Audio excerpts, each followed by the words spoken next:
Amma nasabuhu min jihati ummihi, adapun nasabnya dari bahagian emaknya, fa ummuhu sallallahu alaihi wasallam, maka emak kepada Nabi kita Muhammad sallallahu alaihi wasallam nama dia Aminah. Nama dia Aminah binti Wahab bin Abdul Manaf bin Zuhrah bin Kilab bin Murrah bin Ka'ab bin Lu'ay bin Ghalib bin Fahad. Maksudnya bertembung juga, bertemu salah silah keluarga yang sama, tak lari jalur lain, ya. Temu dekat dengan Abdul Manaf. Jadi tadi atuk Nabi nama bin Abdul Muttalib bin Hashim bin Abdul Manaf. Temu juga jalur yang sama. Jadi mak Nabi sallallahu alaihi wasallam. Fawalida Rasulullah sallallahu alaihi wasallam asrafu waladi Adam hasaba wa afdaluhum nasaba. Adapun kedua-dua ibu bapa Nabi kita Muhammad sallallahu alaihi wasallam, sama ada ayahnya Abdullah, sama ada mak dia Aminah, adalah dua manusia yang mulia dari sudut hasab kedudukan. Kedudukan dia. Dan wa afdaluhum nasaba, dan mempunyai kemuliaan dari sudut keturunan. Jadi, tak ada pun penulisan timur dan barat orang kata nak buruk kepada Nabi Muhammad sallallahu alaihi wasallam. Nak cari mana buruk Nabi Muhammad. Sedangkan Arab itu sendiri kenal Nabi Muhammad ni sebagai Al-Amin, orang yang aman, Katakanlah betul lah Nabi Muhammad ni dah komit dah. Ada lagi orang nak cari kelemahan Nabi. Orang nak cari. Orang akan cari apa kelemahan? Kelemahan keturunan. Tak ada, tak boleh nak tip. Maknanya keturunan Nabi Muhammad keturunan mulia sungguh. Begitu dia. Itulah kita tengok pula pada keluarga Rasulullah sallallahu alaihi wasallam. Keluarga dia, daripada anak-anak dia, daripada natu dia, daripada cucu cici dia, keturunan yang baik-baik. Yang dimuliakan oleh Allah Subhanahu wa taala. Yang tuan-tuan yang dirahmati Allah sekalian. Semua ni kalau tuan-tuan nak tahu, dia sebahagian daripada pembelajaran tentang kenabian Nabi, kenabian an-nubuwah. Salah satu aspek ilmu akidah selain daripada kita belajar tentang al-ilahiyah, ketuhanan, kita kena belajar juga tentang an-nubuwah, iaitu kenabi. Supaya kita kenal Nabi kita, sayang dengan Nabi kita. Sayang bukan sekadar sayang saja, sebut sayang saja. Ambil tahu tentang keturunan ni, kita ambil tahu. Gitu. Sampai tahap tu kita mencintai Nabi sallallahu alaihi wasallam. Baca tentang sirah dia, antara cara untuk mencintai Nabi sallallahu alaihi wasallam yang Nabi sebut dalam hadis. Bila kita kata berbicara tentang an-nubuwah ini, kenabian ini sebahagian daripada asas ilmu akidah. Jadi bila kita nak menyebut tentang perkara ini, dia ada satu yang kita sebut sebagai irhas. Apa tu irhas? Pernah dengar? Pernah dengar? Irhas. Alif ra ha alif sad. Irhas ni yang kita sebenarnya saya dah cerita tadi tu, sebagainya adalah irhas, iaitu perkara pelik yang berlaku kepada Nabi sebelum dia diisytihar menjadi Nabi. Itu dia. Sebelum dilangkah dari Nabi jadi Rasul, dia sudah pun terjaga di sisi Allah Subhanahu wa taala. Tengok. Nasabnya itu sendiri adalah irhas. Itu dia. Orang lain Allah jaga. Orang lain Allah jaga. Tak ada jaga. Raja mana pun kan tak tahu. Itu dia. Kita tak tahu keturunan dia sampai Nabi dulu, sampai ke Nabi Ibrahim. Betul tak? Raja-raja. Okey, anak Firaun. Sampai hari ni siapa anak Firaun? Dia matilah. Laut keturunan dia. tahu siapa, tak kita pun keturunan Fir'aun kita tak tahu. Faham tak maksud? Tak diceri? Tidak diceri. Sebab Allah tak jaga. Allah tak jaga, tak penting. Melatalah manusia atas muka bumi. Tapi Nabi Muhammad SAW, Allah jaga. Duduk sini, atuk duduk sini, pak sini, pak sini, pak sini. Siapa ke Nabi? Ini menunjukkan ikhlas. Bukan mudah. Bukan mudah nak jaga keturunan. Tapi Allah menjaga. Allah memelihara. Maka itu salah satu daripada ikhlas.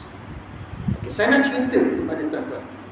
Ya, kisah yang disebut dalam kitab ni saya bawa pada tuan-tuan qira'atun jadidah di Sirah An-Nabawiyah ta'lif Al-Ustaz Dr. Muhammad Rawas Khal'aji. Ya. Seorang penulis yang menceritakan tentang bagaimana pemeliharaan Allah Subhanahu wa taala kepada nasab dan keturunan Nabi kita Muhammad sallallahu alaihi wasallam. Peristiwa yang kedua dari jalur peristiwa, iaitu bapa Nabi sallallahu alaihi wasallam, nama dia Abdullah, Abdullah. Ya.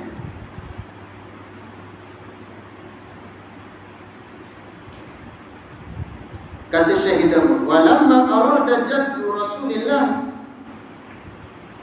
Abdul Muttalib ayakshifa an Zamzam aridahu Quraisy fi zalika ashad mu'aradah fa nadhara lahum walada lahu 10 nafar thumma balagu mahu la yanharna ahaduhum lillahi indal Datuk Nabi kata,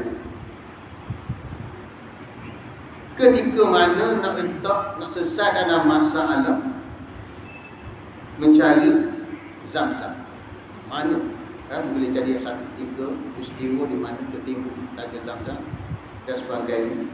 Maka pada masa itu berbincang Allah ni, maka bertelagahlah orang-orang Quraisy tentang kedudukan telaga Zamzam.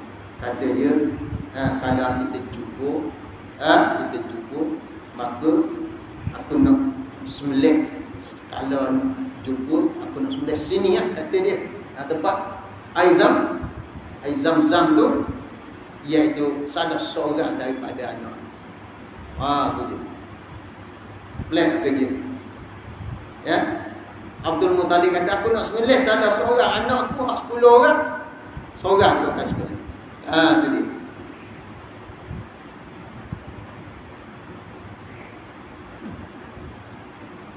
Demi Allah, katanya aku akan sembelih di sisi Kaabah. Tu dia. Falamma tawafa banuhu asyara wa arafa annahum sayamna'una jama'ahum thumma akhbarahum binadari. Nak jadi cerita, Allah mentakdirkan semua hak nazar Abdul Muttalib ini berlaku. Dia pun dapat anak 10 orang, dan 10 orang tu lelaki semua. Tu dia satu kemegahan bagi orang Arab jahiliah pada masa itu, dapat anak lelaki. Bayangkan tuan-tuan, dahlah seorang pun mulia, bayangkan kalau dapat 10 orang anak lelaki semua. Bagi dia sebagai orang Arab yang muliakan anak lelaki. Tu dia. Ya, tuan-tuan yang dirahmati Allah. Dia kata, aku nak sembelih salah seorang anak aku. Nak sembelih seorang, aku dapat lelaki semua, nak sembelih seorang. Maka cukuplah anaknya 10. Dan Abdul Muttalib ni kata, aku tahu. Apa dia tahu? Kalau aku sebut benda ni, nazar aku ni kepada orang ramai, dia tahu nescaya mereka akan menghalang aku. Okey, tuan-tuan, kalau saya kata saya nak sembelih anak saya, tuan-tuan sekat tak? Anak ustaz. Anak ustaz. Betul? Tapi kata Abdul Muttalib, kalaulah aku ayat ni kepada kaum aku, nescaya mereka akan menghalang jamaah. Lalu Abdul Muttalib panggil orang. Thumma akhbarahu binadari. Lalu dia pun beritahu akan nazar. Wa da'ahu ila al-wafa'i lillahi bidzalik. Dan dia pun berdoa kepada Allah supaya menerima akan nazar. Tengok Abu Talib. Kuasa tu Nabi lahir. Tak lagi, tapi dia berdoa ke siapa? Kepada Allah Subhanahu wa taala. Jadi, ya. Panjang kalau cerita kisah Abdul Muttalib ni, kisah dengan Abraha dan sebagainya. Bagaimana? Ya. Kita lihat Abdul Muttalib ni pada asas rububiyah. Keyakinan dia kepada Allah ada. Tadi. Fa'ata'u wa qalu kaifa nasli. Qala la ya'khudhu kullu rajulin minkum qidhan thumma yaktubu fihi ismuhu. Lalu orang ramai tak boleh nak halang hasrat daripada Abdul Muttalib. Walaupun mereka kata janganlah nak juga rumah ini. Lalu itu nak buat macam mana? Jadi. Lalu kata la ya'khudhu kullu rajulin minkum qidhan. Tiap-tiap orang daripada kamu mau qadah ni pada tempat tampuk, ya. Summa yaktubu fi ismu. Summa tulis padanya nama anak 10 nama anak tu. Tulis siapa, kemudian beritahu. Fa fa'aluhu thumma atauhu fadakhala bi ala ubal. Lalu mereka pun buatlah, tulis. Orang mari tulis nama.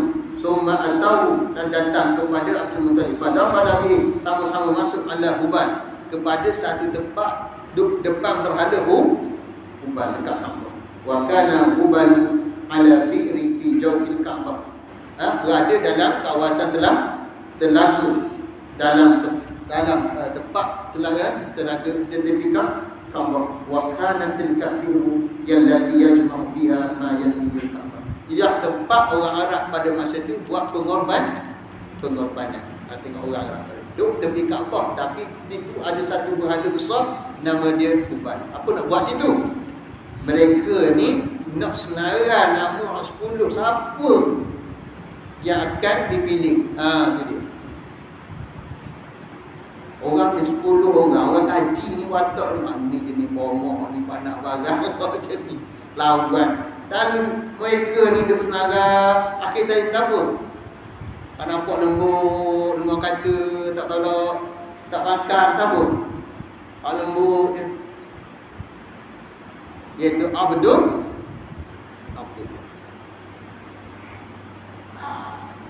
Gitu. Walaupun amal anak kita, tapi hak manusia, akan terima perintah. Nak senarai ni 10, nak seorang ni. Berat tak? Berat ke ringan? Nak meleh ni, bukan meleh lembu, meleh manusia. Faqala Abdul Muttalib di sahibil Qadah. Qadah ni macam kita gabung berkah, kita pun nambut dalam, kita kocak. Gitu. Idrin alayhi. Ukur. Tu dia. Ataupun pilih atas. Biqadahihim hadha wa aqaru binadari alladhi nadar fa aqtahu kulla rajulin minhum qadahahu alladhi fi ismuhu wa kana Abdullah bin Abdul Muttalib an izin asghar bani Abi. Itu makna Nabi apa tu yang disenarai ni dipilih, digaul-gaul, lalu diangkat, tengok nama timbul siapa?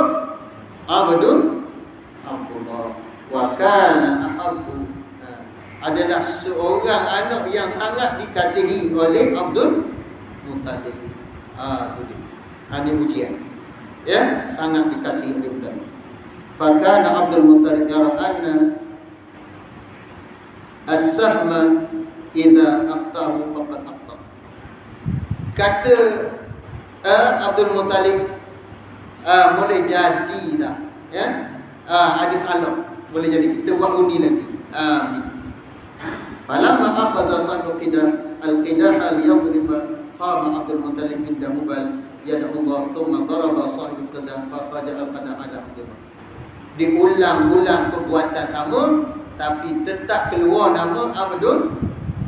Kalau dah berkali-kali keluar nama yang sama, maka tak salah lagi lah.